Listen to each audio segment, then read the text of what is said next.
So I've gotten a lot of requests to do a video kind of review so far of how I like my Clearblue fertility monitor, how complicated it is to use, and if I think it is worth the money. Now, for me, I got the kind of the starter kit, so it came with the monitor itself, 30 test sticks, and then a box of 3 digital pregnancy tests, which I have somewhere else, so I can't really show you right now. It came pretty fast. I got mine like 3-4 days after I ordered it, so I was able to start using the monitor this cycle. Now, one thing you kind of have to be aware of when you're ordering this, you have to, it's called setting.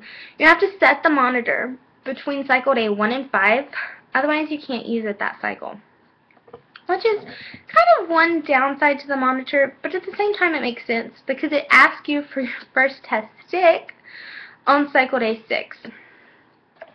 Now, when you get the monitor, it comes in this box right here, and inside will be the monitor itself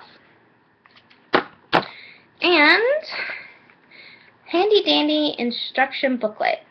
I highly recommend you read all of this booklet before trying to use the monitor, otherwise it could be really confusing and you might accidentally end up like setting your monitor wrong.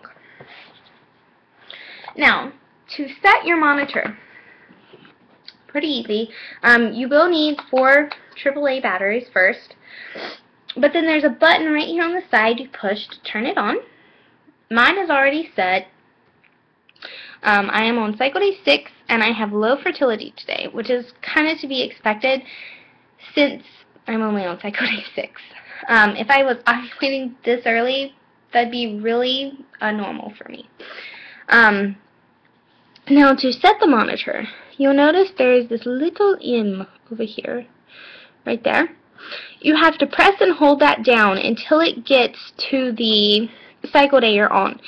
That'll be between 1 and 5. That's the only time you can set that, is if you're on cycle day 1 through 5.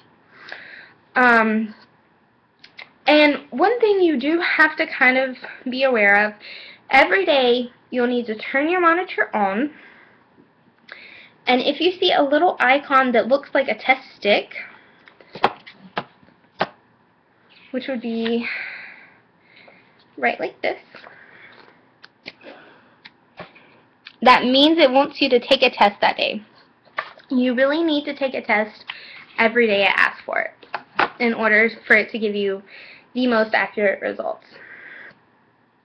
Now, when you do set it, make sure you're setting it at a time that is convenient for you. It needs to be at a time you can take the test every single day.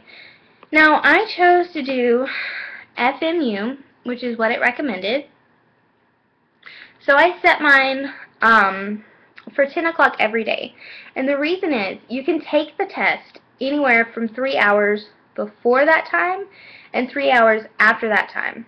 So you get a nice window, but you can't take the test after that. Otherwise, it could do some funky readings. So you need to turn on your test every day between that specific time window that you set it. And it'll set that time window whenever you set the M. So just be aware that if you're playing around with this at like midnight one day, it's going to want you to take the test between 9 p.m. and 3 a.m. for your entire cycle.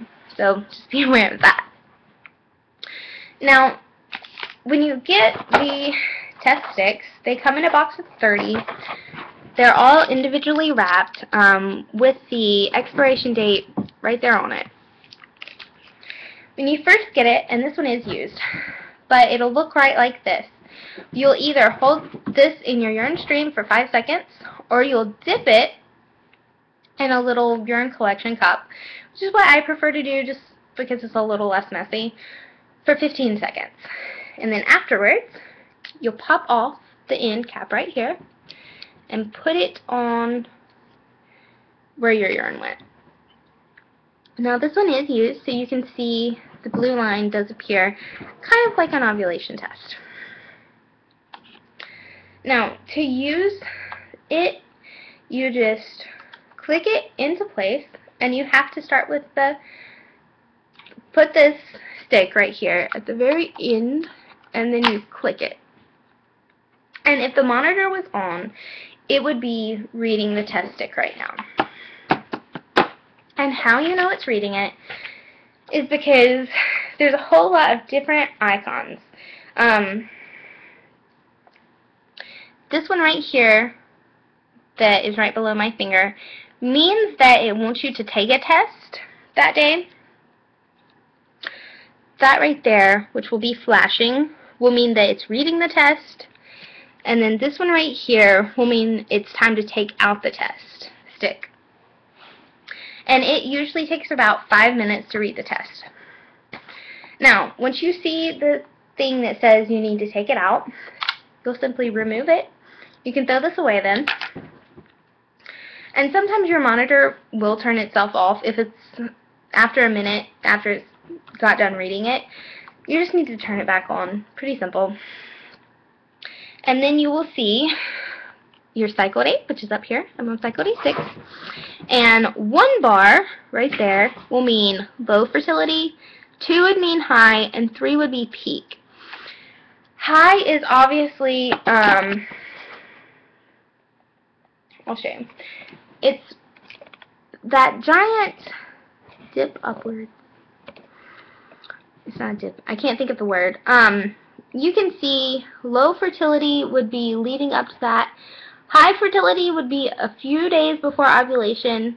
Peak would be the day before and the day of. You'd have usually 1 day of high fertility after that, and then the rest would be low. And this kind of measures 2 hormones. It measures estrogen and LH. So usually ovulation tests only measure LH, but by measuring 2, it can give you a better idea of when you ovulate. So pretty simple. After you get your reading, usually it'll turn itself off, and you just wait for the next day to see if it asks you for another test. So it is pretty simple. So far, I don't have anything bad to say. My hint to you would be, read this information booklet. Read it, read it, read it. Otherwise, it can be really confusing. After you read that, everything is so much clearer.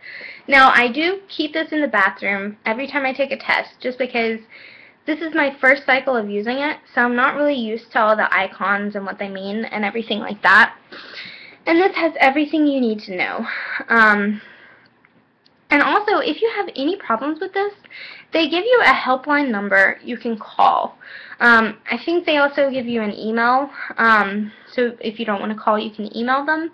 And if something is wrong, if it's a defective monitor, which rarely happens according to the booklet at least, they'll send you out a new one. So, I have nothing bad to say about this. My only regret is that I didn't get it sooner.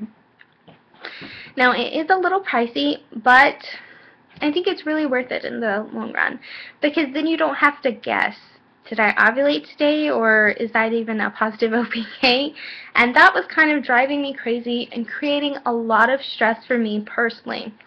So now that I have this monitor, I do feel a whole lot better and kind of more at ease. So yeah, that is my review of the Clearblue fertility monitor. If you guys have any questions or anything at all, don't be afraid to ask. Bye guys.